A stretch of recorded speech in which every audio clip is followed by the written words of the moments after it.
Hello, good evening and welcome ladies and gentlemen to an all-new strength-fulfilled broadcasted series for the iRacing official Toyota GR86 Cup by SIMAGIC, as brought to you on the premier sim racing platform available only on PC known as iRacing and proudly sponsored by none other than the sim racing hardware provider SIMAGIC. That's right folks, with 2026 Season 1 coming around for the iRacing official series, we have seen the overhauling of the Toyota GR86 and in collaboration with the official Discord community, we were able to bring you this broadcast live week in, week out as of this season and going deeper and deeper into an all new year of iRacing fun.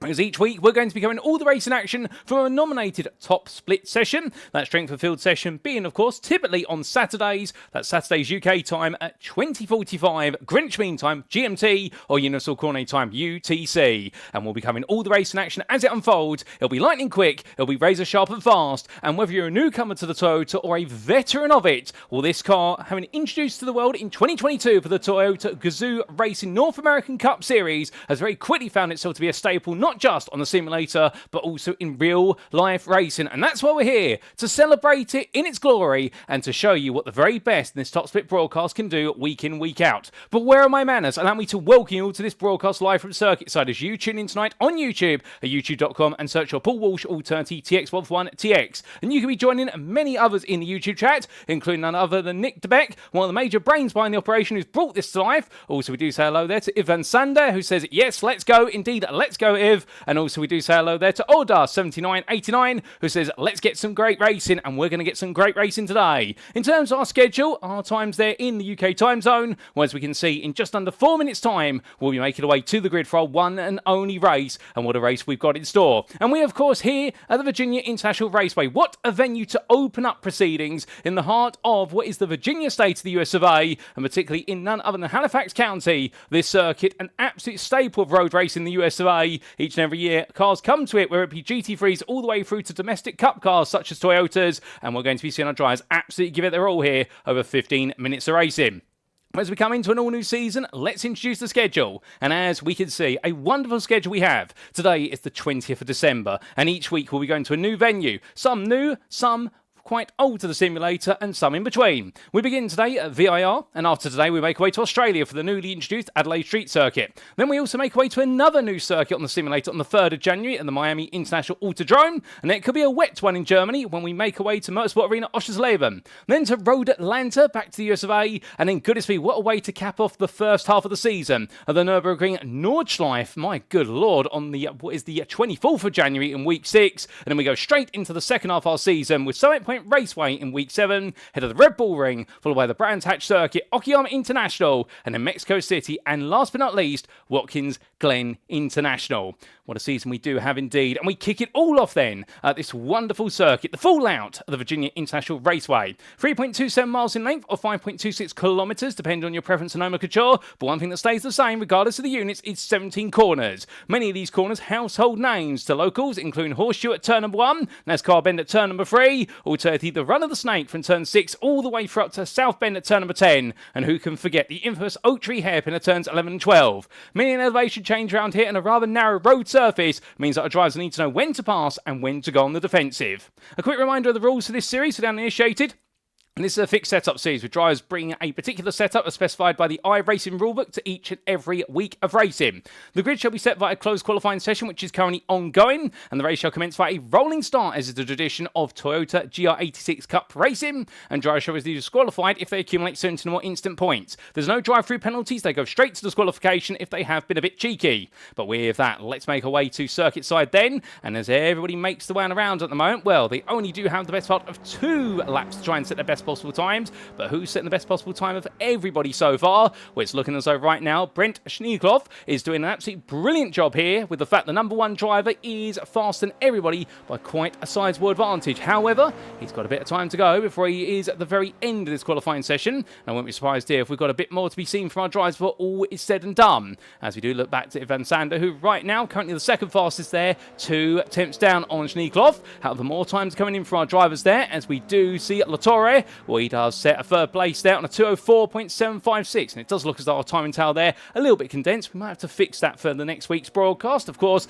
that's the thing with an all-new broadcast. We are going to get some slight technical issues, but we're also going to have plenty of brilliant racing action that we can promise you. But as Sunday makes his way on and on, well, we do have a couple of drivers who've yet to get a bad lap of the board, including none other than Christopher Cassiano. And Cassiano comes to line in the number 10. And what's he going to be able to do here? And the answer is he's going to put himself nowhere on that board because it's an invalid lap. Albeit we do see some more improvements coming on through, including for Trafford King, who goes third there on a 2:04.744. And also David Godson there doing an absolutely brilliant job. And we also see Nick DeBeck there squeezing his way into fifth. He's lost a bit of iRacing coming into this, and I think he was worried he wasn't going to be making it onto the grid, but he has made it. And the strength for field for our first ever strength for field broadcasted event in 2026 is 2,919, so quite a respectable strength for field. Of course, this broadcast is clashing with the ongoing iRacing special event, or the Production Car Challenge, also being hosted at VIR, so therefore we're not going to see all perhaps the regular names you would associate with the Toyota GR86 Cup at top split on a Saturday.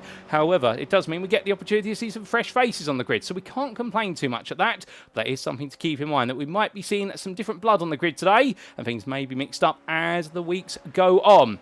As we do see Zalan Banki making his way across that timeline, where he parks up, knowing he can't improve any further, doesn't improve on that lap. And what I do believe with that, ladies and gentlemen, everyone is complete with regards to their valid laps. They do have one out lap plus 2 flying laps available, and therefore right now we are in the cooling down period in the remainder of this qualifying session.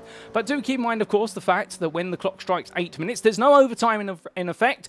That is it. Qualifying is done, it's dusted, and they have to go to the grid, and they've got to get ready to go racing. So you've really got to get the job done. And at these longer circuits in particular, well, that's where the pressure comes on. As the clock strikes 8 minutes, we leave qualifying behind. It's time to go racing and see who will come away victorious at VIR. So onto the grid our drivers go, and as they do, this is how they'll line up for our maiden strength and field broadcasted race for the 2026 Season 1 Week 1 Canada campaign. It is none other than Brent Schneekloff who takes pole position there from the United States of America. On his home soil, he's looking to go for gold today. However, he does have the company of Ivan Sander, who starts in second from Belgium. 4 tenths is the separation between the two of them, and it was a further none other than, oh goodness me, only 14 thousandths to Trafford King. The Briton did very well to put himself in that spot on the grid. However, it wasn't quite enough, even though he huffed and puffed. Starting in fourth place, it's going to be Diego Latorre, the Colombian driver there, only a further 13 thousandths behind. So right now, we are expecting that Schneekloff could run away with this based on the qualifying times. However, do keep in mind, qualifying is just one part of the story. And of course, when you do go racing, that's a very different side of the story. Nick DeBeck starts in fifth place there for Pegasus Sim Racing. A brilliant job from the Belgian driver. He's ahead of none other than David Gosden, who starts in sixth place there from Britain. And then we do have behind him none other than Jeremy Wilson, the American there, 6 tenths off a pole, but to be fair, just squeezing ahead of the Hungarian of Zalan Banki by the best part of a tenth. That completes your first 4 rows, and completing your top 10, we do have then none other than Robert Andrew, the Briton, ahead of the Argentine of none other than Pablo Munoz.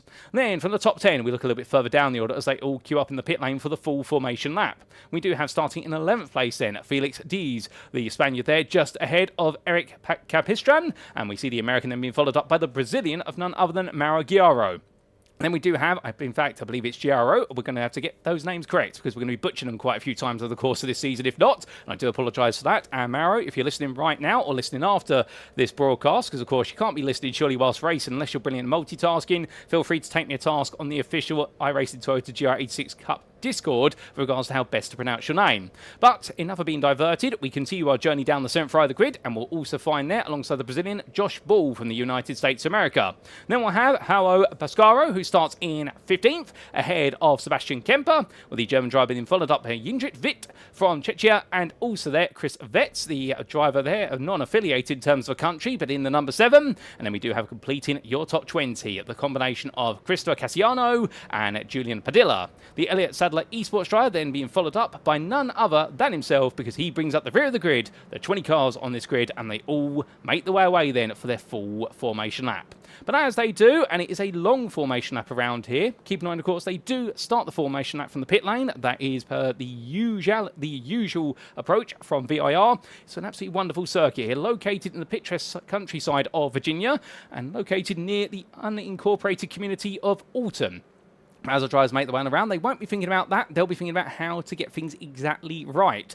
Now, one of the things about this circuit that's perhaps not obvious when you look at it from this perspective, and we have the wonderful Goodyear blimp camera here making its way around, this circuit has a lot of grass around its tarmac, but that grass slopes away. And perhaps as we ride on board here with Jeremy Wilson, for example, who'll be starting on the fourth row of the grid today, you'll notice if you look to left and right of the grass, it does gradually start to slope away. Perhaps a bit less through the snake here at turn 6 and 6A, but particularly as they make the way all the way up through the pass and in towards South Bend at turn number 10, you'll see the grass essentially drops away from the tarmac. What does that mean? Why is it important?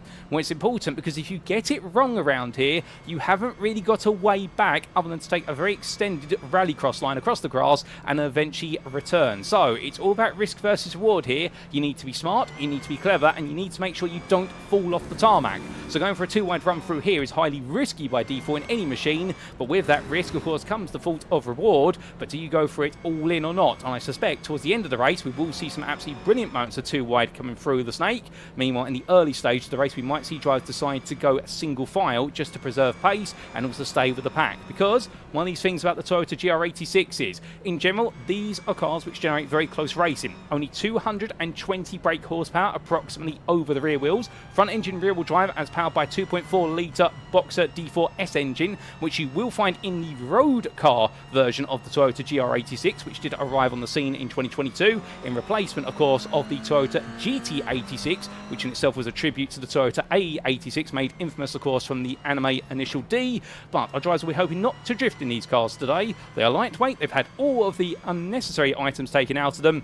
And they have got a racing suspension, racing brakes as well, and also a slight enhancements to that engine. And it does mean that these cars are highly approachable. And indeed, if you want to go racing in one of these, I can't remember the exact amount of money you'll need to have available, but it is aimed at being a much more accessible entry-level car if you want to get into series that support GT World Challenge America. But we are gradually seeing the expansion of the Toyota GR86 Cup Car around the globe over the last 3 to 4 years, and it being accessible in the likes of Japan and even starting to potentially be considered on the European continent. But that's well around the world. Right now, let's come back to the here and now as all our drivers make the way on through. And as they do, we quickly say hello to 5-9 Racing there. And we're very happy to have you with us, 5-9. And indeed, goodness me, going all the way back to the UK sim racing days there. But right now, in the present, we're about to go green, ladies and gentlemen. And it is going to be to Brent Schneekloff to take us away for 15 minutes of racing action here at VIR. And well, the safety car pulling in. And let's get this underway then at VIR for our Strength of Field broadcasts.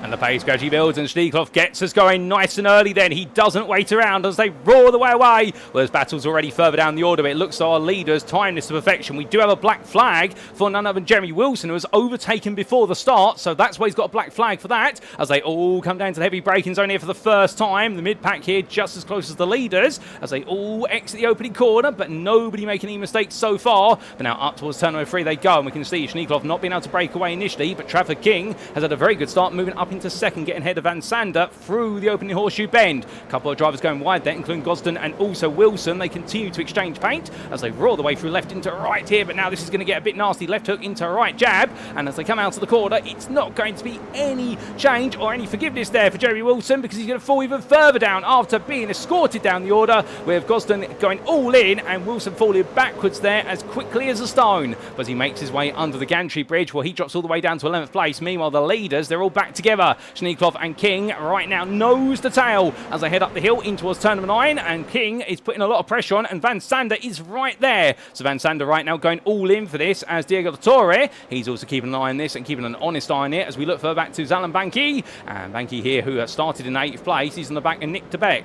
De Beck lost 1 place at the start to Gosden, but right now starting to form the second pack of the field. But up the hill they go, and as they do, right now, De Beck here under huge pressure. Banki looking to get the draft, and these cars, they are not that aerodynamic, so therefore you will very gradually pick up a tow. But heading up the hill towards what is effectively the Virginian corkscrew, well, who's going to be the braver of the two of them? And the same can be said right at the front of the field, because Schneekloff and King, well, in the end, it is going to be Schneekloff still ahead. But what about De Beck versus Banki? When the end Banki gets ahead, the Hungarian driver picks up another place here. He's making good haste. Looking further back, Christopher Cassiano. Well, he's going, oh, goodness me, that's a big sign loose for Boscaro. Rear of the car, rear bumper coming off of it, and the Grinch machine there, not quite sure what's happened, but we can see the after effect, and that is number 15 there, picking up damage and having to take the rallycross line. So he's going to cut the corner. He will rejoin, but not without a lot of pain. But after one lap of racing, we've still got plenty more to come. Schneekloff leads ahead of King, followed by Van Sander. That's your top three. They're separated by only 2.5 tenths as they make the way towards turn number 1. Meanwhile, Latore watches on from behind in the M&M machine, and right now he's making me hungry, but I'm going to have to keep some of my appetite behind me right now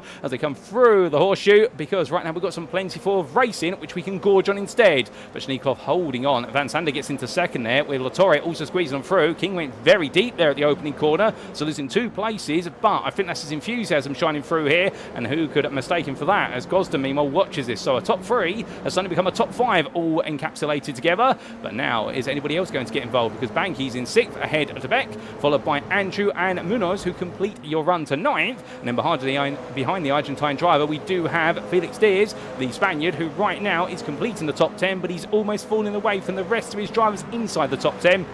He's getting a little bit lonely there, so hopefully he doesn't fall too far behind for much longer. But we will see as they romp their way up the hill. And meanwhile, in 11th place, best of the rest, is Marat Giraro, and he's under a lot of pressure from Chris Wetz. And Wetz right now all over the back of him like a bad rash, with Capistran and also there Cassiano following on suit. Well, these drivers right now, I think they're in that bit of a situation whereby if they continue to fight, they're going to lose the leaders. But if they don't fight, then it's all about who's the fastest of the driver, and they've somehow got to negotiate it. So a bit of Morse code at high speed between these drivers. They've got to figure it out somehow. Otherwise, we can see those leaders just running away. But back to the front, and we look back from the rear here of Schneekloff. He's getting bumped, drafted along a little bit here by none other than Van Sander, who is keeping him honest, but I think he's also trying to say to him, look, what's the point in me fighting you right now, given the fact we still do have the best part of 11 minutes? These drivers are not silly. They are your top split drivers for a reason. They know how to race. They know the racecraft. And as they make their way down through turn 16 to 17, it's all going to be about the patience game here. But on through, right now, Schneekloff definitely, he does seem to be the fastest driver, but it's the toe, which of course prevents him from just being able to walk away. However, flip that around the other way, and you might be thinking, well, what does that mean for Van Sander? It means he's got to be absolutely pinpoint precise here. He can't afford a mistake. He makes one mistake, he may lose the to Schneekloff, and suddenly our leader walks away with this one. So that's going to be the hard part for him as they all make their way into the braking zone. You can see Van Sander's car there, all going very hard on the brakes, trying to keep it all nicely together. As David Gosden, meanwhile, well, he's looking to go on the attack versus Trafford King, and King's under a lot of pressure here in the turquoise blue machine in order to hold on to 4th place. And I wonder how long it'll be before Gosden decides to try and poke his nose into a place that it may not belong, according to King. However, I think Gosden's going to say, yes, it does belong there.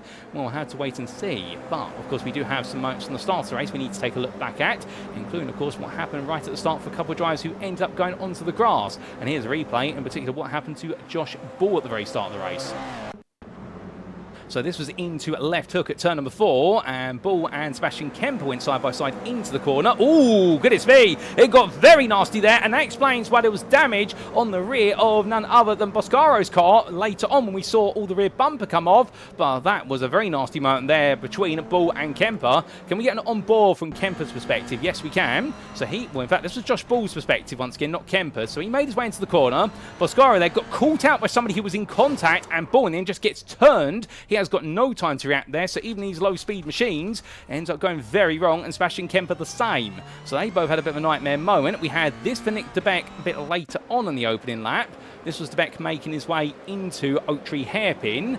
Was he helped off the road? I don't think so. I think that's just turning way too early and get the throttle down. He touched some grass instead. And as he tried to rejoin, the rear of the car said no, and that led to an opportunity there for Banky to make the pass. And of course, we did have this for Howard Boscaro only moments later, going into the Virginian corkscrew.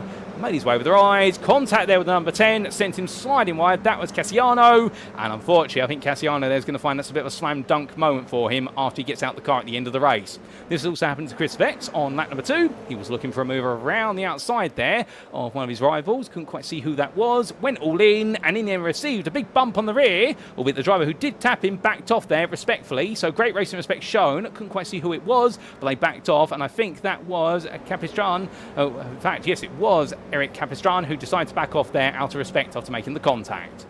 So, coming back to your live racing, we've still got plenty more to come. We can't stay on the replays forever, otherwise we're going to miss all the fun. And right now, Schneekloff's still ahead, but goodness me, Van Sander's pushing him, and King is keeping Latore and Gosden at bay. Gosden right now already on the attack as we ride on board the dashboard here of your 5th place driver. He's trying to get a bit more involved, and he comes out here, but he is in a very difficult position. Now, of course, for 2026 Season 1, these cars have received a major overhaul to their physics model in terms of how the car feels. It no longer feels as much as it did previously in terms of being a bit of a boat of a car, in terms it doesn't have as much weight in its feel, in terms of what you chuck around. Also, we have seen the torque curve improve, so this car's got a bit more acceleration to it, and it's a bit snappier over the rear end, which will make it quite exciting. We don't really know what that does to the tyre model of these cars. Previously, over 15 minutes of racing, you could pretty much push the car maximally. As we do see Van Sander, they go all in, and he does. He gets ahead of Schneekloff right at the front of the picture. And, well, we have a new leader in this race. The number 9 moves into lead, but we've still got plenty of time to go. And I wonder where Van Sander thinks he can break away. We're still stuck on board with the 5th place machine. The number 5 quite poetically trying to make its way onwards. But that's not to be rude about Gosden, but that goes to show you right now he's got to be patient as Nick de Beck and Zalon Banki are fighting over 6th. They swap their places back and forth.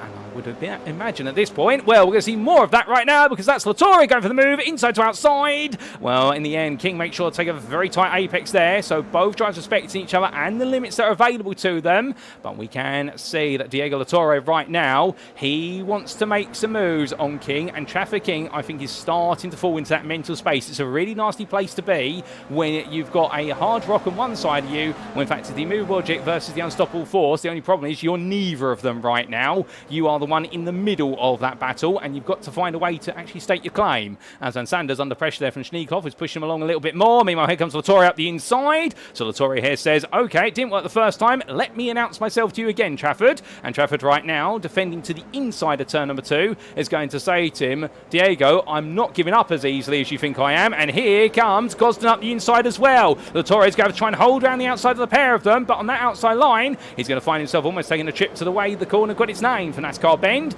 But he doesn't quite fall off the circuit. And back to the inside. Brilliant side-by-side racing here. Latore defending versus Gosden. Gosden backs off there, 9 into the snake. Only one can survive. And now onwards they go. This is right on board the front bumper there of Gosden's car. And we're taking a good look at the pig nuts on the back of it. But we almost lose the camera there as they make their way up the hill. And right now, David Gosden absolutely on attack here and saying to Latore, get a move on. We've got to get back after that top 3. We're not letting them go. And I think Diego Latore right now hasn't got the memo here. I think this is not part of the script they'll be saying to each other, because it was an absolutely brilliant battle. However, it has fallen away a little bit behind De Beck and Banky still fighting each other. And these are really your main battles at the moment. We do have the occasional battle going on further down the running order. However, nothing quite like what we've been seeing, as we do show you the number of laps we've accrued so far and what lap we're on in the top centre of your screen as well, in case you're following laps. And as our drivers make the way on a little bit more, right now Nick de Beck and Zalon Banki, I think they're both thinking the same thing right now. They've both got the same brain cell activated, which is we want to be part of the top 5 fight. The only problem is where they have fault earlier on and also their natural pace, it's not letting them get close enough, because the slipstream of these cars, it does extend to the best part of around 1.5 seconds. However, the problem is when the pack in front of you has got a significant amount of draft, your toe off the back of those cars at a distance, it becomes negligible. And I think if Van Sander here right now is really going to try and control this pace as much as he can, but he might have to come up with a little bit of a tactic of his own at this point, because with 5 minutes to go, the problem is this battle is getting bigger, it's not getting smaller. He's not breaking away. As we look back for the rear of your leader right now, the Pegasus driver making his way onto a 6th tour of the circuit, but as he does so, Schneekloff in the prime position to attack.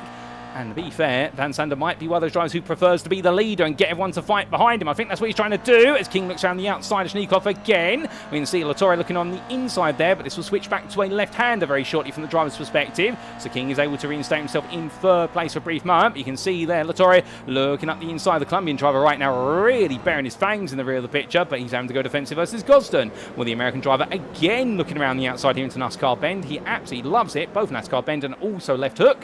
And right now, he's not going to make a mistake there, although I think his car was a bit shook as he roars his way onwards. And goodness me, what a moment there for Gosden, because I thought he was going to go a bit wide.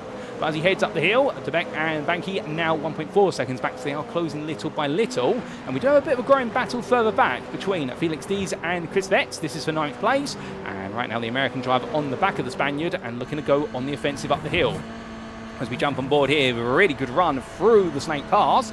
The only problem is when he gets to South Bend, does he go for a lunge? The answer is no. On the final lap, you can go for it. However, it requires respect and commit from both drivers. But on this lap, it's not worth it. All you'll do is strip the best part of 2.5 seconds out your race. You may gain the place, but you're also going to bring a lot of other drivers potentially into the fight as they both run out wide. Wet's taking a bit too much speed. And of course, that's the downside of being in the draft of another car and being the chaser. You don't quite have as much visibility from the cockpit of the car versus the car in front, and therefore you have to do it on muscle memory, and also just respecting the fact that you've got dirty air washing over the front end. But the front of the field, meanwhile, Schneekopf back up the inside of Van Sander here, in towards the corkscrew. That's going to go one way. It's going to go the way of Schneekopf. Moves back into the lead, does the American driver. Head of the Belgian as they make the way through and in towards Hogpen at turn 17. But we've still got another 2 laps of racing to go here. So this is all position at this point. I think all these drivers right now getting teed up for this, as meanwhile in that fight for 9th place, Chris Vetz just makes his way around the outside there of Felix Dees. I think it started coming out the corkscrew. We'll get a replay of that shortly. But here's a nice move, and he moves himself comfortably into that position as they make the way onto the next lap. Lap 7, here we go. And well, Schneekopf right now defending hard as King is really trying to go for the move around the outside here. Van Sander, they're going to be too wide on exit. Right now, Van Sander really been boxed in by Schneekopf. Schneekopf's been smart about this. If he can't break away, what he's going to do instead is just break up the battling and get them all to fight each other. And King's immediately going to respond. He wants that second place. A bit of a rub there versus Van Sander, but it's all legal. Meanwhile, Torre going defensive versus Gosden, who tries to go all the way around the outside for a 3rd time, and it doesn't work, but he gets even closer here. But here comes De Beck, here comes Banky. They're being brought back into this, so we've suddenly got a top 7 that's starting to emerge, and all bearing fangs to fight. As meanwhile, Pablo Munoz in 8th place is watching this, and he right now is matching the pace of the leaders. Given the fact they're all fighting in front of him, he might just put himself in there in the Power Max machine, but we'll have to see what he can do as Vetz and Dees are getting a bit closer as well. Sebastian Kemper, he's just made his way around the outside there, I do believe, in the number 18 car of Josh Bull. In fact, no, he's attacking Bull. I correct myself. It's number 18 chasing after the 17, but they might be starting to get into elbowing distance shortly, and they do have a bit of history after what happened on the opening couple of laps. We also do have Pascaro versus Padilla here, with Padilla trying to push the weakened Grinch machine on, and the Castrol livery Toyota there, harking back to the JGTC 90s era of the Toyota Supra GT500 car, if you will. Well, right now, Padilla trying to channel that inner Japanese spirit. Doesn't seem to be coming to him immediately as he makes his way through South Bend. But back to the lead as we come. And I think that replay of the move from Vetz on Dees is going to have to wait, ladies and gentlemen, because we're going to stay with this live action all the way to the end. And Traffic King up the inside, but it puts him on the outside, but he does get it stopped in time. Lovely move there from Traffic King. And, well, I don't think Schneekopf expected it to work. I think he expected King to either go deep or still be too wide coming out of the corkscrew. But Traffic King finds a way. And, in fact, look at the momentum he's taken out of Hog Pen, albeit that gap is going to come back down. But King right now, I think now that he's under race conditions and the pressure of one lap at the qualifying's gone away, King might be the fastest driver here if he's leading this race. We'll have to see. One more lap to go with 20 seconds left on the clock. We go to an 8th and final lap here at VIR. And, well, it's King leading ahead of Van Sander, who creeps around the outside of Schneekopf. But will it be that way come the exit of the corner? Well, here comes Van Sander. He goes deep. He almost goes to the grass. Rear left tire just touches the grass a brief bit. That caused him to lose traction. Here comes Diego Latorre then getting up the inside into turn number 2. So he moves into 3rd. And meanwhile, Van Sander and Gosden now fight each other hard. So Diego Latorre's patience has paid off for him, as King meanwhile still trying to hold on to lead, but he's getting them all to follow him here. Nobody's getting close enough to challenge him for the opening 5 quarters. This might be going the way of Traffic King at this point. Schneekopf's going to have to try and find an extra 5%,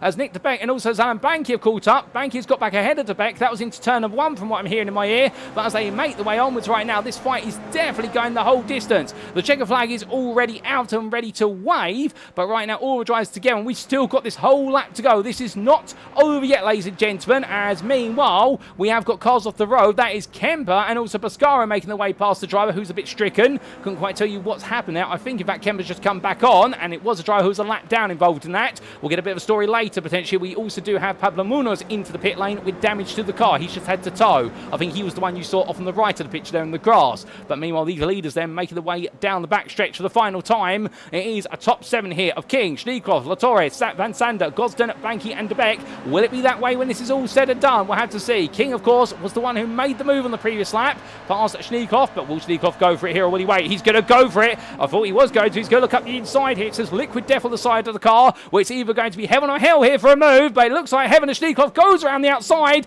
and gets it absolutely stopped to the dime, takes the lead as Van Sander meanwhile. Oh, Van Sander's round. Van Sander's been turned. I'm not quite sure how, but that's the outcome. But back to your lead as we come. It's a sprint to the checkered flag. Out Hogpen they roar, and as they do, Schneekopf right now leads, but it's 2 attempts. Is it enough? He's going to be huffing and puffing every step of the way to that checkered flag, and right now King's right there with him, so is Latore, but I don't think they've got enough, and as the checkered flag waves, it is going to be a maiden win for Brent Schneekopf ahead of Traffic King and Diego Latore. What a top three, ahead of David Gosden, who in the end crept into fourth, ahead of Alan Banky, and Nick DeBeck completes your top 6, with Felix Dees in the end watching on a distance in 7th place. He finishes. Mauro Geraro finishes in 8th, ahead of Jindrik Witt, who just crept his way from 17th to 9th over the race distance, and Yves Van Sander in the end is going to take a heartbreaking 10th place here, the Belgian driver, and I think there's a lot more than meets the eye as to what happened to him. We'll get a replay of that shortly, as we do see best rest in 11th place. Eric Capistran does a brilliant job there in the number 19, ahead of Josh Ball,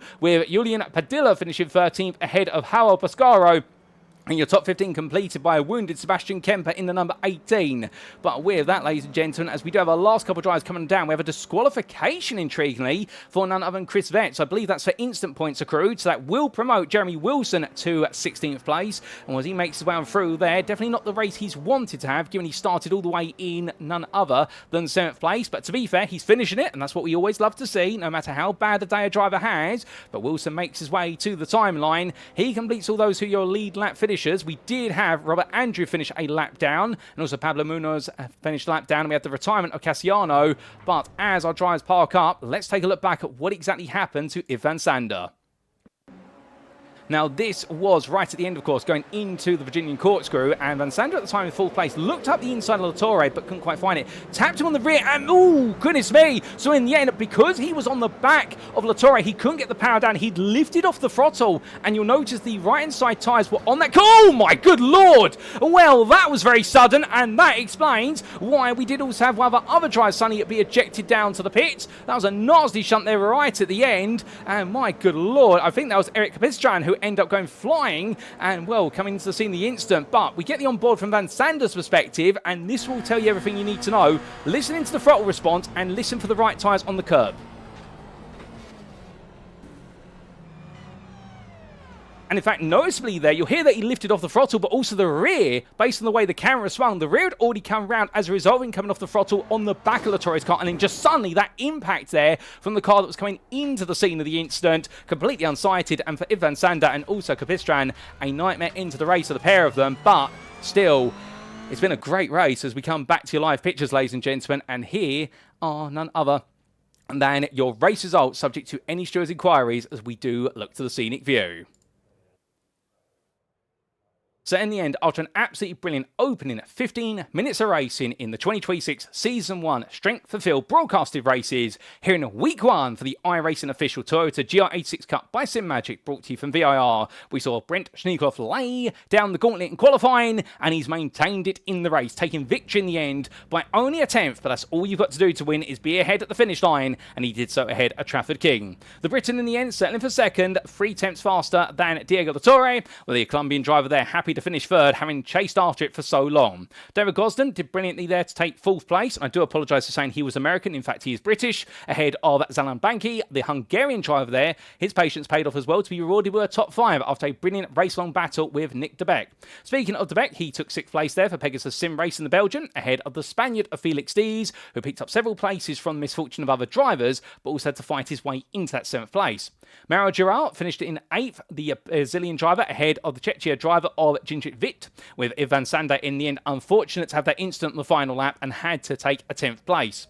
Best of the rest in the 11th was Eric Capistran, the American driver, ahead of his fellow countrymen of Josh Ball and Julian Padilla, and the Elliott Sadler Esports driver then being followed up by Howell Pascaro and Sebastian Kemper, who completed your top 15. It was 16th place for Jeremy Wilson, and then a lap down for both Paolo Munoz and also Chris Vetz and Robert Andrew. And unfortunately, we did have one retirement from this race, none other than Christopher Cassiano, who in the end, he may have started in 19th place, but he'll be classified as a non-finisher in 20th. So what a race, ladies and gentlemen, as we bring the sound of of engines still closed here at VIR, it has definitely set the pace for it's a brilliant season ahead. And we're glad to see so many of you tune in and enjoy it. And we must say hello quickly there to Fabian HD, who says, not my favourite car, but still fun to watch when we've got this broadcast going on. And very grateful for the compliment there, and glad to have you with us, Fabian. And definitely would love to see you on the grid. Get into it if you do have the time, because the more the merrier, I do say. And also 59 Racing saying that this broadcast has made him want to try the car. And we also say hello there to Daniel Parensmith, I do believe, who says close this in terms of how close the racing was. And indeed, if that's what we can expect to VIR, what else can we expect in the weeks to come? Well, as we get ready to wrap up, of course, we do need to say a little bit of a word, of course, about our title sponsor for this season, and that is none other than SIMAGIC. And a huge thank you to them first for sponsoring this series. And founded in 2018 on the basis of the question, how can we bring the thrill of real racing into everyone's home, SIMAGIC has rapidly evolved its product range into a full racing ecosystem. Whether you are looking to get your hands on steering wheels, servo bases, pedals, handbrakes or shifters, every component is engineered in-house and built to reflect the company's commitment to innovation, quality and delivering uncompromising performance when you are racing. So if you want to keep chasing poles, podiums or personal bests, why not check out SIMAGIC's range of products, I should say, at simagic.com. And indeed, a big thank you to SIMAGIC once again. But of course, attention now turns to next time, ladies and gentlemen. And next week, well, Christmas is around the corner, and immediately after it, we head down under to Australia. It's summertime in Adelaide, and that's where the sun will shine as our drivers take on its infamous street circuit in week number 2. So come join us once again at the 2045 GMT or UTC top split slot as we bring you another strength-filled race broadcast from Adelaide in week 2 of 12. But until then, this has been the iRacing official Toyota GR86 Cup by SIMAGIC, and I've been your host and commentator, Paul Walsh. And well, until next time, ladies and gentlemen, firstly, I wish you all a Merry Christmas, as we are only a couple of days away from it, and I do hope you're able to have a brilliant day, whether you're spending it by yourself, with friends, or with family, that you can have enjoyment come your way, and plenty of presents as well. And also, as always, remember to stay safe, stay well, stay smiling, and most importantly, like our drivers, ladies and gentlemen, remember to stay on track. Good night.